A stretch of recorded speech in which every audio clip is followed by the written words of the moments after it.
The hum of the server racks was the constant backdrop to Reid's life, a low, mechanical thrum that vibrated through the floor of the research station. He traced a finger across the dusty surface of a forgotten console, the fine grit clinging to his skin.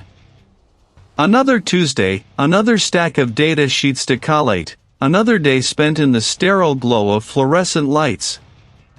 His determination, usually a sharp, cutting edge, felt blunted by the relentless sameness of it all. He often found himself staring out the reinforced window at the distant, blurred treeline, wondering what lay beyond the station's perimeter fence, a landscape he barely knew. The chime of his desk phone, a sound usually reserved for internal memos or a colleague needing a forgotten password, startled him. He picked it up, expecting the usual. Instead, a crisp, unfamiliar voice introduced itself as a solicitor. Reid leaned back in his chair, a frown creasing his brow. He hadn't dealt with a solicitor in his life. The voice continued, measured and formal, speaking of a distant relative, a great-aunt he barely remembered, if at all. Her name was a faint echo from a childhood conversation, nothing more. Then came the words that fractured the monotony of his day. Passed away suddenly. No immediate family. You are the sole inheritor of his estate. Reid felt a strange mix of disbelief and a nascent curiosity.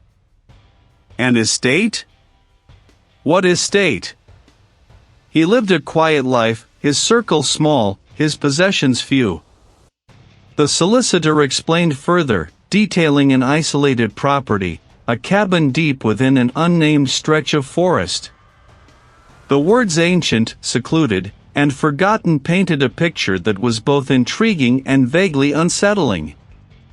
There were, the solicitor added, some rather colorful local rumors about the land, something about an ancient burial ground, but of course, those were just old wives' tales.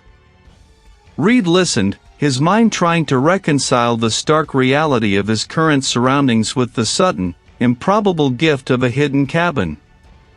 He found himself agreeing to take possession, a decision born more of a stubborn need to understand than any true excitement. He needed to see this place for himself. The journey began 2 days later. He packed sparingly, just essentials, a few changes of clothes, a sturdy flashlight, and a map the solicitor had provided, its creases worn, its details sparse. The road out of the city quickly thinned, shedding its asphalt skin for gravel, then dirt. The familiar landmarks gave way to dense, untamed woods. The air grew cooler, carrying the damp scent of pine needles and decaying leaves.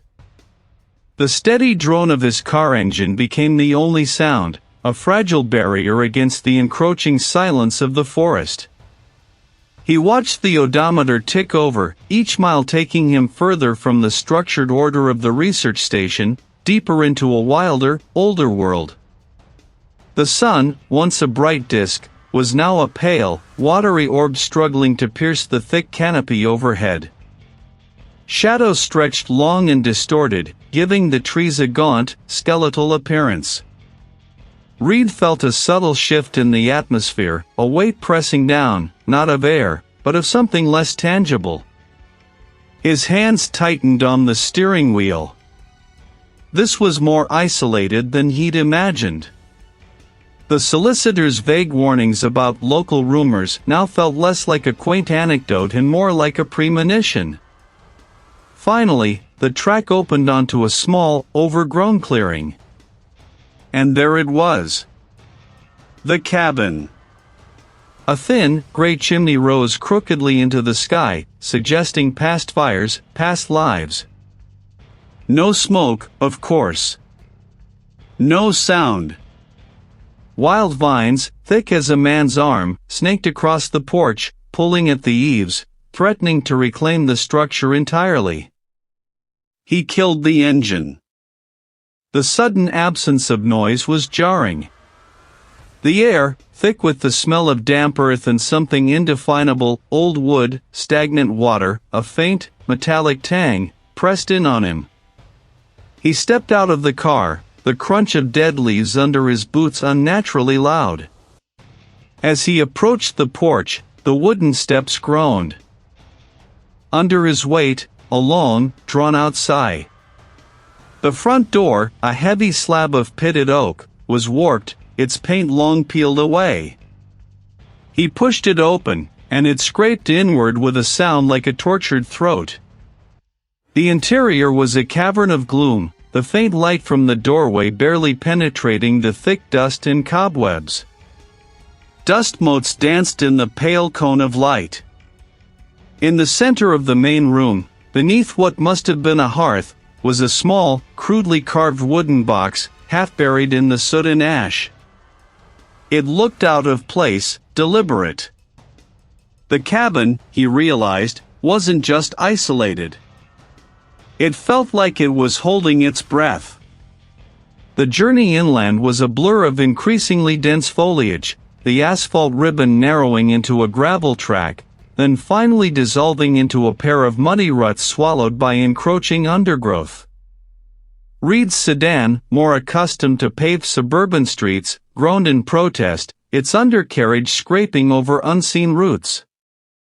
When the cabin finally emerged from the tree line, it did so with the abruptness of a forgotten memory. It was ancient, even by the standards of old. Timber, dark and weathered, sagged under the weight of decades, perhaps centuries. The windows, small and grimy, were like unblinking eyes staring out from beneath a heavy brow of moss-covered eaves. No manicured lawn here, just a tangled wilderness pressing in, reclaiming what was once cleared land. He killed the engine, and the sudden silence was profound, broken only by the distant murmur of the forest and the frantic beat of his own pulse. Stepping out, the air was cooler than he expected, carrying a damp chill that seeped into his bones. He stood for a long moment, simply looking at the place, a strange mix of apprehension and a reluctant fascination stirring within him. This was it. The inheritance. The cabin. The front door, thick and scarred, groaned open with a protesting shriek that seemed to echo through the entire structure. Inside, the air was stale, thick with the scent of dust, decay, and something else, something indefinable, like old paper and dried herbs. Motes of dust danced in the sparse shafts of sunlight that pierced the grime-coated windows, illuminating a scene of forgotten domesticity. Reid spent the first few hours simply moving through the rooms, pulling back the sheets, letting light into the dim corners. The place was larger than it appeared from the outside, a rambling layout of small, interconnected spaces. He found a rudimentary kitchen, a cramped sleeping area, and a larger living space. No electricity, no running water beyond a hand pump in the kitchen that, to his surprise, actually worked after some vigorous priming. The solicitor had mentioned a generator, tucked away in an outbuilding, and a well. This was truly isolated. He told himself it was just the unfamiliarity of the place, the natural creepiness of an old, abandoned house. That night, the sounds began. First, it was subtle.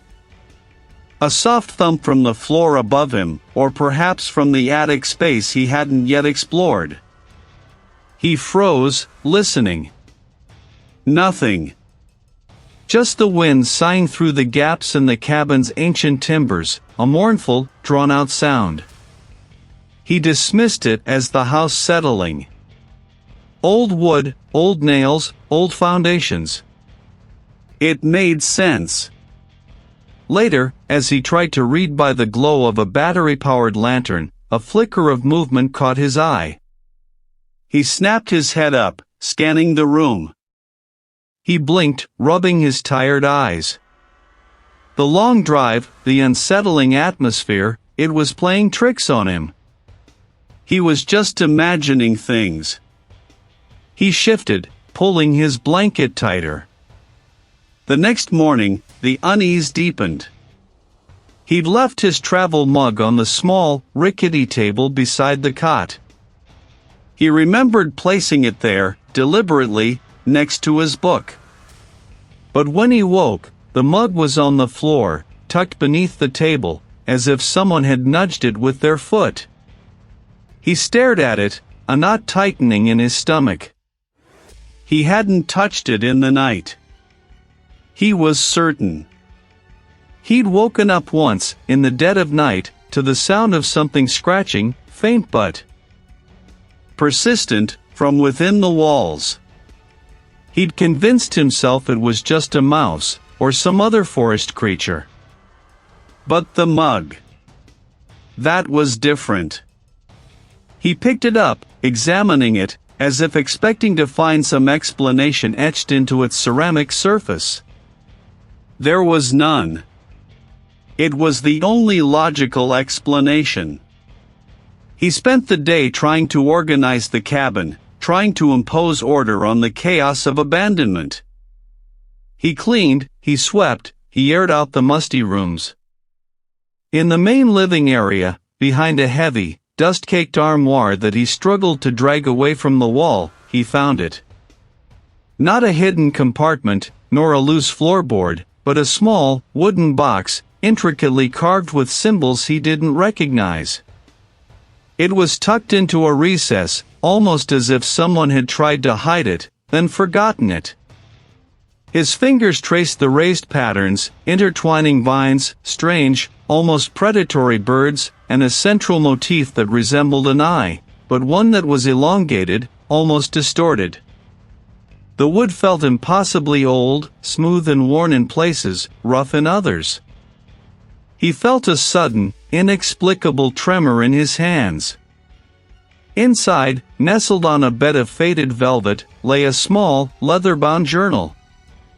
Its pages were brittle, yellowed with age, and filled with cramped, spidery handwriting.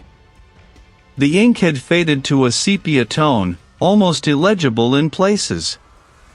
It wasn't a diary, not in the traditional sense. The entries were sparse, fragmented, often just dates followed by cryptic notes. He flipped through the pages, his breath catching as he saw a familiar name. Not his own, but one he recognized from the solicitor's brief, hurried explanation, the relative who had owned this cabin. It depicted the immediate area, the cabin marked with a stark X, and then, further into the dense, unnamed forest, another marker. A small, square symbol, accompanied by a single, stark label, scrawled in faded ink, Research Station. The journal fell open to a page near the back, revealing an entry dated decades ago. The land demands its due. This place wasn't just old, it was alive with something he couldn't comprehend. Reid stood in the center of the cabin's main room, the silence after the previous night's discovery feeling heavier than usual. The scrawled words on the wall had torn a hole in his carefully constructed disbelief. He had tried to rationalize the scratching, the fleeting shadow, the displaced mug as products of an old house settling, or his own mind playing tricks in the isolation. But the words. They were deliberate. They were a message. He spent the morning in a state of hyper-awareness, every creak of the ancient timbers, every rustle of leaves against the windows, a potential precursor to something worse. He told himself it was just the cabin, the forest, his imagination. The escalation began subtly. He was in the kitchen, attempting to brew coffee, when the heavy ceramic mug he just placed on the counter slid a full inch to the left, without a tremor, without a sound. He froze, his gaze locked on the mug, then on his hand. He hadn't touched it. The movement was slow, deliberate, as if an invisible hand had nudged it. A prickle of ice spread across his scalp. Later, while he sat attempting to read, a single, sharp rap echoed from the wall directly behind him, just above his shoulder. He flinched, twisting around, but there was nothing. No loose board, no shifting beam. It was a clear, distinct knock, like a knuckle on wood. Then another, softer, from the opposite wall. The sounds were no longer confined to a single source. They became a chorus, a symphony of disquiet, never loud enough to be undeniable, always just at the edge of his hearing. His mind raced, cataloging each new occurrence. The faint smell of decay, now more pronounced, wafted in and out, teasing his senses. He found himself constantly scanning the periphery of his vision, convinced he saw movement, only to find nothing there when he turned his head directly. Reid's determination, usually a steadfast anchor, began to fray. He couldn't stay here, not without understanding.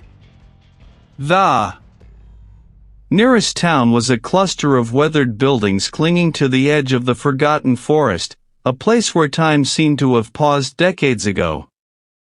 He drove his vehicle down the winding, gravel road, the trees pressing in on either side, until the canopy thinned and the first signs of human habitation appeared. He wasn't looking for gossip or local legends from a barstool. It was exactly what he needed. Inside, the air was cool and smelled of aged paper and dust. An elderly clerk with spectacles perched on her nose looked up from a ledger, her gaze shrewd. Reid explained his distant relation, the inherited cabin, his interest in its history. The clerk, a woman named Agnes, nodded slowly, her expression unreadable. "That cabin," she said, her voice raspy, "been in that family line for generations. Before that, it was just land." She directed him to a back room, a small space crammed with shelves overflowing with brittle books, yellowed maps, and stacked binders. "Most of what you need for this area is here," she offered, then returned to her ledger. Reid began to dig. He pulled out old land deeds, property records, and local gazetteers. He found the cabin listed under his distant relative's name, and before that, a long line of ancestors, all with the same surname. The land itself was marked on an ancient survey map as Lot 17, unsuitable for cultivation. Native claims. Native claims. The words snagged in his mind. There, buried within accounts of forest spirits and forgotten gods, he found it. A passage, transcribed from an oral history collected in the early 20th century, the place where the ancient ones laid their dead, before the settlers came and built their houses without respect. The earth remembers. The forest remembers. And when the pact is broken, or the offering neglected, the earth rises to reclaim what is hers. The bloodline is cursed, tied to the land, generation after generation, until the debt is paid. Reid's breath hitched. Pact. Offering. Bloodline. It was connected. To the land. To his family. To him. He frantically searched for more. No bodies were ever found, only vague mentions of unnatural circumstances and local superstitions. Then, a brief, unsourced paragraph in a historical society pamphlet, "The family line associated with the cabin has a peculiar history of sudden, unexplained deaths, often on the property itself." His distant relative's sudden death, the isolation, the cabin's malevolent atmosphere, the words on the wall. They were all pieces of a grim mosaic. The research station had given him more than information, it had given him a name for the horror that was now closing in. Reid knew, with a certainty that chilled him to the bone, that the cabin was not merely a structure but a maw. The words scrawled on the wall, the oppressive quiet, the way reality seemed to fray at its edges, they all pointed to something ancient and hungry. The urgency to understand, to arm himself with knowledge, propelled him out of the unsettling familiarity of the cabin and towards the faint hope of answers. He had remembered a passing mention from the estate's administrator, a hushed reference to a research station deep in the forest, a place the distant relative had frequented in their later years. It was remote, barely marked on the oldest maps, accessible only by a winding, overgrown track. The journey itself felt like an act of trespass. The forest canopy thickened, blotting out the already weak sunlight, turning the afternoon into a perpetual twilight. Branches clawed at the vehicle's sides, leaving long, pale scratches on the paint. Finally, a break in the trees revealed a clearing, and in its center, the research station. It wasn't a grand facility, but a collection of two prefabricated structures, weathered and stained, connected by a covered walkway. Rust bloomed on every exposed metal surface, and the windows, thick with grime, reflected the gray sky like vacant eyes. A rusted satellite dish, askew on one roof, pointed uselessly towards the heavens. Reid's hand trembled slightly as he pushed open the main door of the larger structure. It groaned in protest, a drawn-out shriek that echoed through the empty rooms. The air inside was thick with the smell of dust, mildew, and something acrid, like burnt electronics. Desks were scattered, papers strewn about, some yellowed and brittle, others surprisingly intact. A thin layer of gray dust coated everything, disturbed only by the faint tracks of small creatures. This wasn't just abandoned, it felt abruptly deserted, as if its occupants had vanished mid-sentence. He moved through the rooms, a knot tightening in his gut. There were old geological maps tacked to corkboards, showing strange anomalies beneath the cabin's immediate vicinity. Where was the concrete evidence? Where was the truth? It was locked. Reid, driven by a desperate hunch, searched the desk drawers. It fit. The filing cabinet's drawers slid open with a rasp. Inside, among folders labeled with cryptic dates and locations, was a thick, leather-bound journal. Its cover was worn smooth, its pages brittle with age. This had to be it. He pulled it out, the weight of it suddenly immense in his hands. He carried the journal to a desk near a window, brushing away the dust, and began to read. The handwriting was neat, precise, but grew increasingly frantic as the entries progressed.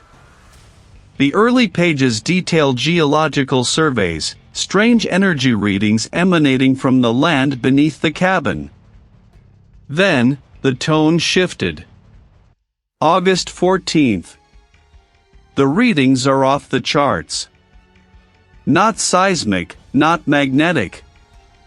Something else. A resonance. The old stories, the local elders' warnings. I dismissed them as folklore. Now, I wonder. Reid's breath hitched. The local elder. The warnings. September 3rd. The burial ground. It's not just human remains. The elder spoke of something far older, something that predates even the oldest tribes. A pact. Made by the first settlers, my own ancestors among them. A bargain for prosperity, for fertile land, for protection from the harsher elements of this wilderness. A bargain struck with his lineage. A pact. October 1st. The entity. It is not a ghost, not a spirit in the conventional sense. It is the land, awakened, hungry. The pact was a form of sustenance. It demanded sacrifice. Not just crops or livestock, but a deeper offering. A life. Every generation. To keep the balance. To keep it dormant. Reid's vision blurred. Sacrifice. His relative's sudden death. The cabin's malevolent atmosphere. The words on the wall. They were all pieces of a grim mosaic, now terrifyingly complete. He was not just inheriting a cabin, he was inheriting a death sentence. The entity was tied to the very earth, the roots of his family tree entangled with something ancient and insatiable. The journal fell from his numb fingers, landing with a soft thud. He understood now. Reid stumbled back from the wall, the word sacrifice still searing itself into his mind. He wasn't just inheriting a structure of decaying timber and forgotten history, he was inheriting a death sentence, a grim legacy passed down through generations. The cold dread that had been a creeping vine in his gut now tightened into an iron band, squeezing the air from his lungs. He was trapped. The cabin, the forest, the very earth beneath his feet, it was all part of the same monstrous, ancient mechanism, and he, Reid, was the next cog. A low hum vibrated through the floorboards, a sound so subtle it might have been his own blood thrumming in his ears, yet it felt external, deep, and resonant. It was the sound of the cabin waking up, or perhaps, feeding. He looked around, his eyes darting from the stained timber walls to the cobweb-draped windows. The shadows in the corners seemed to deepen, coalescing into forms that shifted just beyond the periphery of his vision. He blinked, trying to clear his head, but the fleeting shapes persisted, hunched figures, skeletal branches, eyes that watched from the gloom. He had to get out. This wasn't just a house, it was a hungry maw. He grabbed his keys, his hand trembling so violently he nearly dropped them, and stumbled towards the door. He yanked it open, the heavy wood groaning in protest, and stepped onto the porch. The path he'd driven in on, a barely discernible track through the undergrowth, seemed to writhe and disappear into the encroaching foliage. He ran to his vehicle, fumbling with the lock. The engine coughed to life, a small roar of defiance against the overwhelming quiet. He reversed, the tires spitting gravel, and turned onto the path. He'd seen it marked on an ancient, faded map he'd found in the cabin's attic, a long-abandoned outpost, miles deeper into the forgotten woods, rumored to have once housed a small team studying the unique ecosystem here. Perhaps, he thought desperately, there would be some old records, some clue, anything that could explain this madness. Or at the very least, a place far enough from the cabin to clear his head and call for help. The vehicle lurching forward, branches scraping against its sides. The path narrowed, the trees pressing in, their skeletal limbs clawing at the windows. Reid gripped the steering wheel, knuckles white, his breath coming in ragged gasps. He pressed on, convinced he was making progress, putting distance between himself and the cabin's suffocating grip. Then, a flicker. A sudden, jarring image in his mind, superimposed over the winding forest road. The image was fleeting, gone in an instant, but the visceral impact remained. Was the entity reaching out? The thought solidified into a terrifying certainty. He wasn't just in danger, everyone he cared about was now a potential target. He slammed on the brakes, the vehicle skidding to a halt. He looked around wildly. The trees were denser here, the canopies so thick that only slivers of bruised twilight filtered through. He should have been further along, should have seen some familiar landmark. He glanced at the odometer, then back at the faint track. He'd driven for what felt like an hour, pushing through the dense undergrowth, but the numbers on the display seemed off. Too low. He tried to reverse, to turn around, but the vehicle refused to budge. He tried again, turning the key, but the starter only clicked uselessly. Panic flared, hot and sharp. He was stranded. Deep in the woods. Alone. It resonated in his bones, making his teeth ache. He scrambled out, desperate, peering into the gloom. The growl seemed to emanate from everywhere and nowhere, a living presence in the very air. He looked back down the path he'd just driven. Through a momentary break in the foliage, he saw it. Not the distant outline of the cabin, but its immediate, unmistakable presence, impossibly close. He had driven in a vast, terrifying circle. The forest itself had turned his back.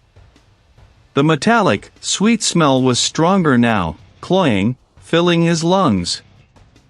Escape was not an option. He was caught. As he slumped, his hand brushed against a loose floorboard near the hearth. He frowned, his numb fingers exploring the gap. With a surge of desperate curiosity, he pried it up. He pulled it out, dust puffing into the air. It demands its due. Reid tried to leave, to break the chain. The forest would not allow it.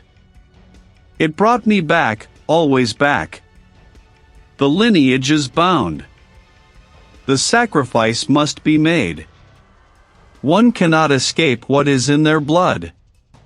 Reid dropped the journal as if it were burning him. Lineage. Sacrifice. Bound. He wasn't just the next victim, he was an inheritor of a damnation, a link in a chain forged in blood and ancient earth. The entity wasn't just claiming the cabin, it was claiming him, body and soul, and it would use anything, anyone, to ensure its ancient hunger was sated. He was trapped, utterly and irrevocably, within a living, breathing trap that had been waiting for him for generations. The cabin wasn't just a house, it was a tomb, and he was already inside. The journal lay discarded, its brittle pages splayed on the dusty floorboards like a broken wing. Reid stared at the words, at the furious, desperate strokes of the long-dead hand that had penned them. Lineage. Sacrifice. Bound. It wasn't a curse he'd stumbled upon, it was an inheritance. He wasn't just a guest in a haunted house, he was the next offering, the designated link in a chain that stretched back through generations, forged in the very earth beneath his feet. A cold dread, sharper than any he'd felt before, clenched his gut. This wasn't some lingering spirit, it was a hungry, ancient thing, and it had chosen him. No, not chosen. Claimed. He couldn't stay. The thought was a raw, guttural cry in his mind. Fight back? How did one fight a pact woven into the very fabric of existence, a hunger that echoed in the wind and settled in the shadows? No, escape was the only answer. Escape, then find help. His phone, a useless brick without signal, went into his pocket anyway, a pathetic comfort. He didn't bother with a bag. Nothing in this cabin mattered, not anymore. Only the desperate need for distance, for light, for other human beings. He lunged for the front door, his fingers fumbling with the latch. It groaned, sticking, as if the wood itself resisted his urgency. Each tree seemed to lean in, a silent, judging sentinel. His old pickup truck, a faded blue relic, sat parked where he'd left it, 100 yards down the overgrown track that served as a driveway. He broke into a run, stumbling over roots and uneven ground. He squeezed his eyes shut for a second, then forced them open. Hallucinations. Just fear. He tore open the truck door, the sound of the metal protesting grating in his ears. He jammed the key into the ignition, twisting it with a frantic hand. He threw the truck into reverse, tires spitting gravel, then slammed it into drive, aiming for the main forest road, the only way out. The road was narrow, winding, hemmed in by towering pines that clawed at the sky. He drove faster than he should, the truck rattling violently over potholes and loose stones. The forest outside the windows became a blur, a green-black tunnel. He gripped the steering wheel so tightly his knuckles ached. There, he might find a satellite phone, or at least a radio. Someone. Anyone. He'd been driving for too long. The landmarks he remembered, a distinctive split rock, a fallen giant of a tree, they weren't appearing. The road seemed to stretch endlessly, each bend revealing only more of the same claustrophobic green. He slammed on the brakes, the truck skidding to a halt. Silence fell, absolute and suffocating. No engine hum, no rustling leaves. Only his ragged breath. He stared into the rearview mirror. Behind him, the road was gone. Where the path should have been, there was only a solid wall of dense, unbroken forest, the trees knitted together so tightly it was as if they had grown together in the span of a single breath. He reversed, cautiously, then forward again, the truck's tires crunching on nothing but pine needles and soft earth. He was off the road, but how? He hadn't veered. He had been driving straight. He tried again, turning the truck around, desperate to find the path he'd just been on. He drove slowly, peering into the gloom, searching for any sign of a track. The forest floor was uneven, treacherous. He drove for what felt like hours, the fuel gauge slowly ticking down, his hope draining with it. Each turn brought him deeper into the wilderness, the trees growing thicker, older, their branches intertwining above him, blocking out the last vestiges of daylight. Then, through a gap in the gnarled trunks, he saw it. A faint, flickering light. Hope surged, a desperate, irrational burst of adrenaline. The research station. It had to be. His heart plummeted. It was not a research station. Not anymore. Before him stood a skeletal structure, the remnants of what might once have been a small, functional building. Wooden walls had rotted and collapsed inward, leaving only a gaunt frame against the twilight sky. The flickering light he'd seen wasn't from a lamp, but from a small, contained fire pit in the center of the clearing, embers glowing with a dull, malevolent orange. And around that fire pit, carved into the trunks of the surrounding trees, were symbols. Identical to the one on the cabin wall, identical to the one in the journal, a spiraling knot, an intricate weaving of lines that seemed to devour itself. Not just carved, but branded into the wood, the edges blackened and charred. The ground around the pit was bare earth, trodden flat, as if countless feet had gathered there. This wasn't a place of science or escape, it was a site of ritual, a clearing where the pact had been honored, perhaps for centuries. It had claimed the entire forest, twisting reality, bending the very landscape to its will. Even this supposed outpost of human reason had been swallowed, repurposed, made into another altar. He was trapped. His breath hitched in his throat. He wasn't trying to escape from a house, he was trying to escape from a living, breathing prison that stretched for miles, a prison that knew his name, knew his lineage, and was slowly, relentlessly, tightening its grip. The embers in the fire pit pulsed, a slow, hypnotic beat, mirroring the frantic rhythm of his own heart. He was alone, utterly and hopelessly alone, in the center of its domain. And it was just beginning to claim its due. The journal, a map of a nightmare, had laid out the grim inheritance. Reid had reread the frantic scrawl until the words blurred, then focused until they burned themselves into his mind. Lineage. Sacrifice. Bound. It wasn't just a curse, it was a mechanism, a grotesque clock ticking down generations. A desperate, futile attempt to understand what had already claimed him. A cold certainty settled in Reid's gut, pushing aside the fear, for now. The cabin held its secrets close, but perhaps this forgotten outpost, this research station, held the raw, unfiltered data of his family's demise.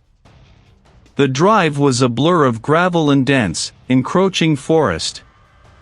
The track narrowed to little more than an animal trail, branches scraping against the vehicle's paint. Eventually, the path dissolved into an overgrown clearing. And there it was, barely visible through the skeletal trees, a low, squat structure of concrete and corrugated metal, half swallowed by moss and ivy. The windows, once glass, were now gaping, black sockets. Reid killed the engine, the sudden silence deafening. The only sound was the wind rustling through dead leaves and the distant, mocking caw of a crow. He stepped out, his boots crunching on brittle twigs. The corrugated metal door, rusted shut, groaned a protest as he forced it open with a shoulder, sending a cloud of dust and debris cascading inwards. The interior was a tomb. A single, long corridor stretched into the gloom, flanked by small rooms. The floor was a mosaic of fallen ceiling tiles, shattered equipment, and what looked like mildewed papers. The air inside was still and heavy, tasting of rot and forgotten endeavors. Overturned desks, wires dangling like severed nerves, empty specimen jars coated in a fine layer of grime. Here, despite the chaos, some shelves remained upright, their contents spilling onto the floor. Dust motes danced in the weak shafts of light filtering through the broken windows. Reid's eyes, adjusting to the dimness, caught sight of a sturdy, metal filing cabinet, miraculously still locked. This was it. This had to be it. Frustration mounting, he found a discarded pry bar amongst the debris and, with gritted teeth, jammed it into the crack between the drawers. A shriek of tortured metal, and the top drawer sprang open. Inside, nestled beneath a stack of brittle, yellowed reports, was a series of leather-bound ledgers. Not journals, but meticulous records. His relative, a man obsessed, had catalogued everything. His family tree. His fingers trembled as he turned the pages. The writing was precise, academic, yet laced with a growing desperation. Then came the true horror. The entity was not a ghost. The records referred to it as a primordial echo, a psychic residue embedded in the very bedrock of the ancient burial ground, awakened and amplified by the ritualistic pact made generations ago. It fed not on blood, but on consciousness. On memory. On identity. With each generational sacrifice, a living member of the bloodline was offered, not for a swift death, but for a slow, agonizing consumption. The entity would latch onto the mind, drawing out memories, experiences, personality, until the individual was an empty husk, their essence absorbed, adding to the entity's own amorphous, ever-growing consciousness. This wasn't a curse of death, it was a curse of obliteration. The journal entries detailed how the victims would slowly forget who they were, their minds unraveling until nothing was left but a vacant stare. The entity, in turn, would gain a clearer, stronger presence in the physical world, its tendrils extending further, its influence deepening. Reid's breath hitched in his throat. He understood now why his distant relative had gone mad, why he'd been so obsessed. He wasn't trying to understand a ghost, he was trying to quantify a predator that ate souls. The sacrifice wasn't a one-time event, it was a continuous, generational offering, a slow feast on his lineage. The pages described the entity's ancient origins, not as a singular being, but as a collective, primal force, a distortion born from the sheer weight of life and death, of memory and forgetting, on that particular patch of ground. The pact had given it focus, a conduit, a hunger it hadn't fully possessed before. A sudden, sharp crack echoed from the corridor, like a heavy beam snapping. Reid froze, his eyes darting towards the sound. A faint, almost imperceptible hum intensified, vibrating through the soles of his boots, up into his bones. It wasn't the building settling. It was something else. Something aware. He flipped frantically to the last ledger, his eyes scanning for an answer, a way out. The final pages were erratic, desperate, the meticulous hand dissolving into a frantic scrawl, much like the journal at the cabin. But there, scrawled in blood-red ink, was a single, terrifying sentence: to sever the bond, one must offer not a life, but a self, in defiance. Reid didn't understand what that meant fully, but the meaning was clear enough. The sacrifice wasn't to appease the entity, but to fight it. To break the cycle, he would have to offer something more profound than death, something that went against the very nature of what the entity craved. The research station groaned around him, the hum intensifying into a low thrum that vibrated through his teeth. The air grew thick, suffocating. He wasn't just reading about the horror, he was immersed in it. He knew what he was up against now. His breath plumed, a fleeting ghost against the deepening twilight. A determined ache settled in his chest, a counterpoint to the frantic drumbeat of his fear. He clutched the heavy, tarnished iron key in his palm, its coldness a small anchor. This was it. The culmination of everything he had unearthed, the final, desperate gamble. The cabin door, warped and groaning on its hinges, offered no resistance. The air inside was heavier, pressing against his eardrums, smelling of dust, decay, and a metallic tang that made his stomach clench. He moved through the main room, his gaze sweeping over the familiar, yet now alien, objects. The silence was not empty, it was a hungry, watchful presence. He could feel its weight, a vast, invisible body filling the cabin, pressing down on him, trying to crush his resolve before he could even begin. He walked to the center of the room, near the hearth. He knelt, pulling a small, leather-bound book from his satchel, its pages brittle, filled with faded script and crude drawings. The entity's presence intensified. A low, guttural hum vibrated through the floorboards, rising slowly, like a vast engine grinding to life beneath the earth. The very air around him grew viscous, difficult to breathe, as if he were submerged in a heavy, unseen current. Objects began to stir. A ceramic plate on a distant shelf slid, then shattered on the floor with a sharp report. The rocking chair in the corner began to sway, slowly at first, then with increasing violence, its creaks sounding like tormented pleas. Reid forced himself to focus, to ignore the rising tide of fear. He remembered the last words of the cryptic note: the sacrifice wasn't to appease the entity, but to fight it. To break the cycle, he would have to offer something more profound than death, something that went against the very nature of what the entity craved. What did it crave? Not just death, not just fear.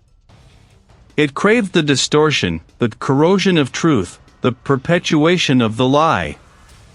It fed on the despair that came from misunderstanding the pact, from generations believing they were offering blood to sate a beast when they were, in fact, meant to carry a burden, to bear witness. A gust of frigid air slammed into him, smelling of rot and ancient earth. The humming intensified, becoming a piercing drone that grated against his teeth. He saw fleeting images in their depths, skeletal figures reaching, distorted faces screaming, faces that looked unsettlingly like his own distant ancestors. The entity was trying to break him, to drown him in the very despair it fed upon. And then, the reveal. He remembered a specific passage from a crumbling logbook he'd found hidden deep within a sealed archive at the research station. It wasn't a spell, not a ritual, but a description. It didn't consume life, but truth. The original pact wasn't a deal, but a desperate, flawed attempt to contain it, to isolate the truth it could not twist. The previous sacrifices were meant to be keepers of that truth, to consciously reject the entity's lies, to starve it. But over time, the truth was lost, corrupted into the very blood rituals that now sustained the horror. The entity thrived on the misunderstanding of its nature, on the fear of the unknown, turning the act of containment into a gruesome act of feeding. The more profound than death sacrifice wasn't his life.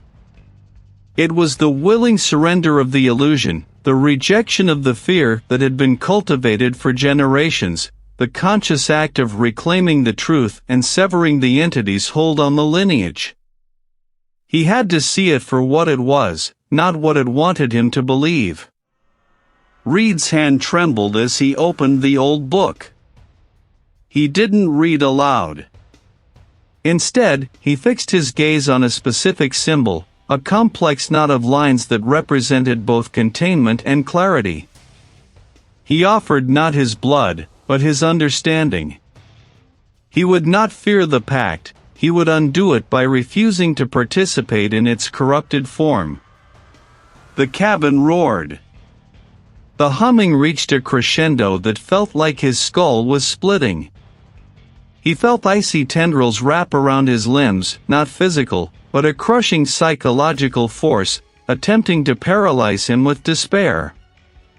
Visions flashed behind his eyelids, his own death, the deaths of everyone he had ever known, all twisted into mockeries, all feeding the looming presence. The entity was fighting back with every ounce of its vast, ancient power, trying to force his back into the cycle of fear and misunderstanding. But Reid held firm.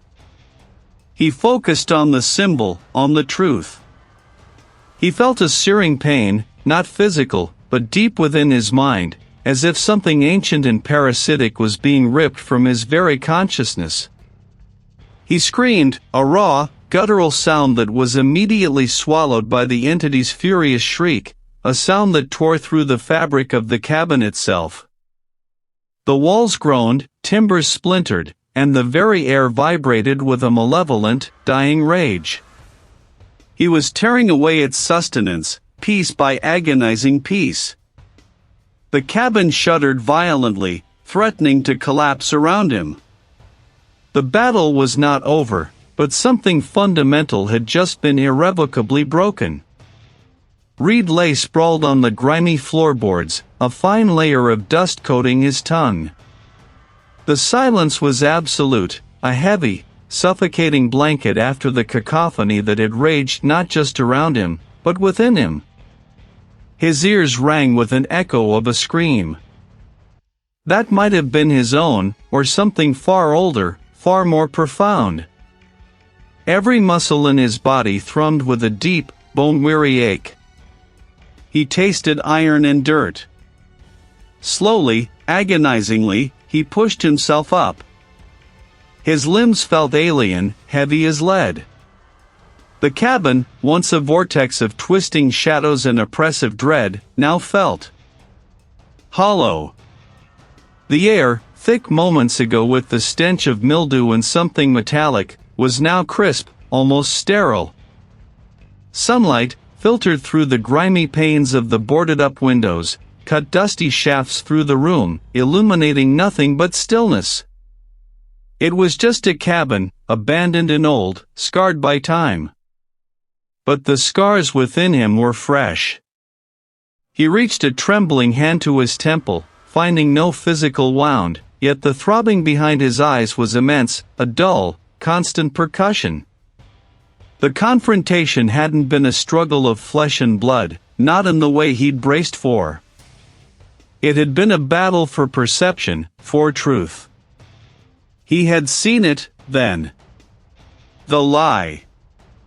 The great, terrible distortion that had perpetuated for generations. The pact wasn't about appeasement through sacrifice, but about understanding. Understanding the true nature of the entity, its purpose, its hunger not for blood but for the corruption of reality itself. He had glimpsed its true form, not as a beast, but as a vast, insidious principle, a cosmic error made manifest, feeding on the misinterpretation, thriving on the despair born of false offerings. And in that moment of terrible clarity, something within him had fractured.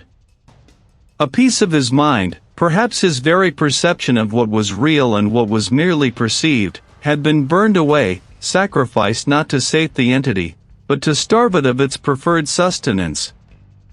He had offered it understanding instead of fear, truth instead of illusion. And it had recoiled, leaving behind this vast, echoing emptiness. He stumbled to the fireplace, running a hand over the soot-stained bricks. The air no longer felt charged with malevolence, but with a profound, almost desolate quiet. The cabin was changed, yes. The constant, gnawing presence was gone. But at what cost? He felt profoundly alone, utterly adrift in a world that now seemed to hold a secret layer of reality he could not unsee. The horror hadn't vanished, it had simply retreated, leaving him with the terrible knowledge of its nature. Reid spent hours in that strange, inert cabin, gathering the few belongings he still possessed. He found the old family journal, its leather cover worn smooth, its pages filled with frantic, desperate entries that now read like a tragic misunderstanding.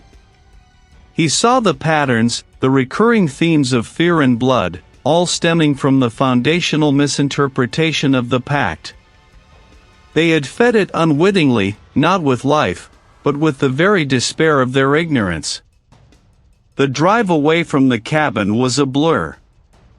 He didn't look back. He couldn't.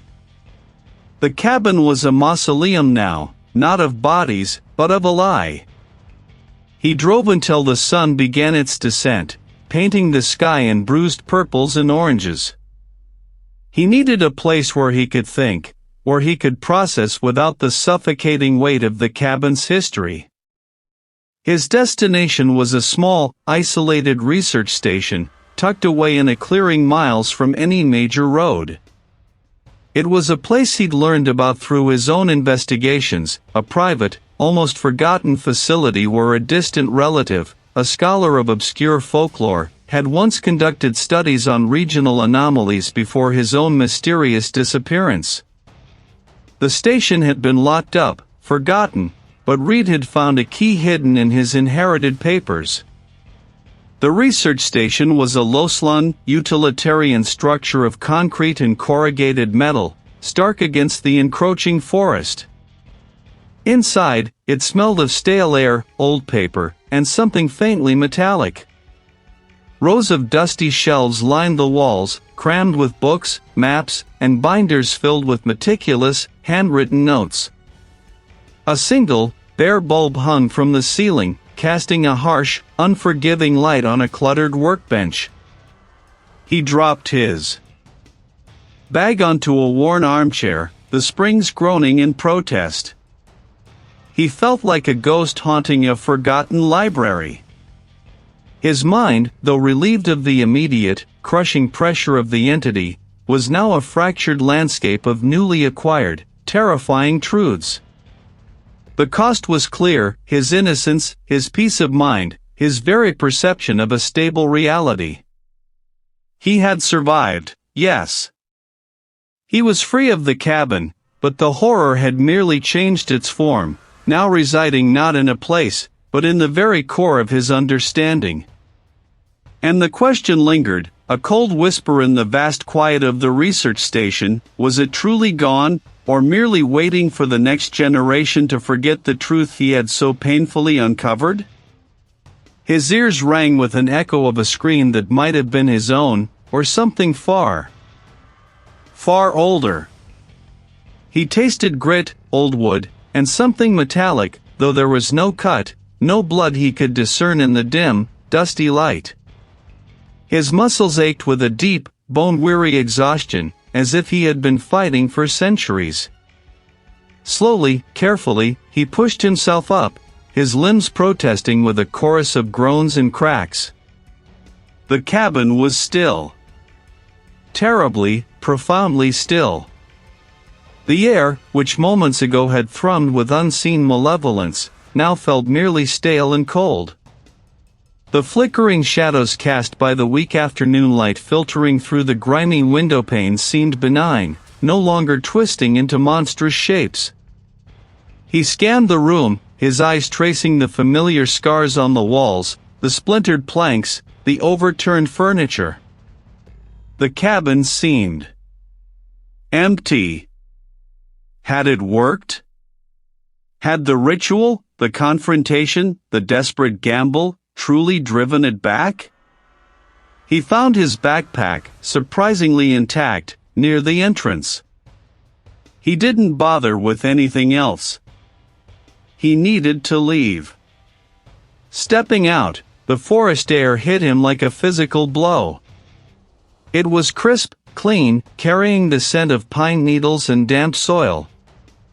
The sun, though low, dappled through the canopy, painting shifting patterns on the leaf litter. It was beautiful, terrifyingly normal. The trees, which had once seemed to watch him with predatory eyes, now merely stood, silent sentinels. Yet, he knew better. He knew the secrets they held, the roots that ran deeper than any soil, connecting to things that defied comprehension. The forest was no longer a sanctuary, it was a vast, indifferent witness. He walked for hours, the gnawing exhaustion replaced by a frantic energy, a need to put distance between himself and the cabin. Each step was a testament to his survival, each breath a struggle against the rising tide of memory. He stumbled through the undergrowth, pushing past branches that snagged at his clothes, his gaze fixed forward, desperate for any sign of civilization. It was nearly dawn when he saw it, a faint glow through the trees, a stark, artificial light against the natural gloom. He pushed through a final thicket of pines and emerged onto a narrow, gravel track. Ahead, nestled in a clearing he hadn't known existed, was the research station. It was a modest collection of prefabricated buildings, utilitarian and stark, surrounded by a low fence. A single, tall antenna bristled from the roof of the main structure, humming faintly. He approached the gate, his hand reaching for the latch, when a voice, sharp and surprised, cut through the pre-dawn quiet. "Hey! Who's there?" A figure emerged from the main building, a colleague he vaguely recognized from a previous, brief encounter, carrying a steaming mug. The colleague's eyes widened, dropping the mug with a clatter. "Reid? My God, what happened to you?" He must have looked a wreck. He didn't answer immediately.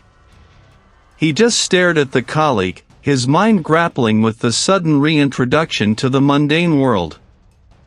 Inside the research station, the air was sterile, smelling faintly of ozone and stale coffee.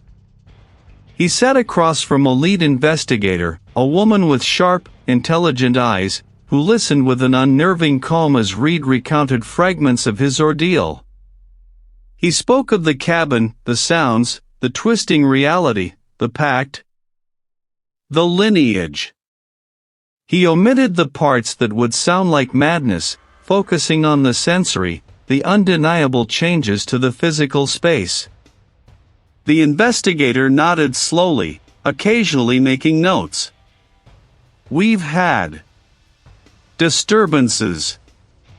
She pushed a thin, leather-bound journal across the table. It was ancient, its pages brittle, filled with elegant, faded script. This was found in the old library archives, misfiled. "It belonged to your ancestor, the one who first built the cabin." Reid picked up the journal. His ancestor's name was etched on the cover. He flipped through, his eyes catching phrases, sketches, symbols that resonated with the horror he had just lived. The price of solace. The binding of the spirit. A cyclical hunger asterisk. It wasn't just a burial ground, the investigator continued, her gaze fixed on him. It was a nexus. A place of exchange. Your ancestor, in his desperation, sought to harness something, to bind it for protection, for prosperity. But some things cannot be truly bound, only appeased. And the appeasement. It requires a specific kind of offering. A bloodline. The investigator met his gaze, her expression grave. It's dormant. Satisfied, for now. But the pact isn't broken, Reid. Not truly. It merely shifts its focus, biding its time. You survived the immediate reckoning, yes. But you now carry the knowledge. The connection. You are the inheritor of more than just a cabin, you are the inheritor of a truth. He looked down at the journal, at the delicate, looping script that spoke of ancient horrors. The horror was not vanquished, it was merely quiet. He had gained his life back, but at the cost of his peace. The world had irrevocably changed for him.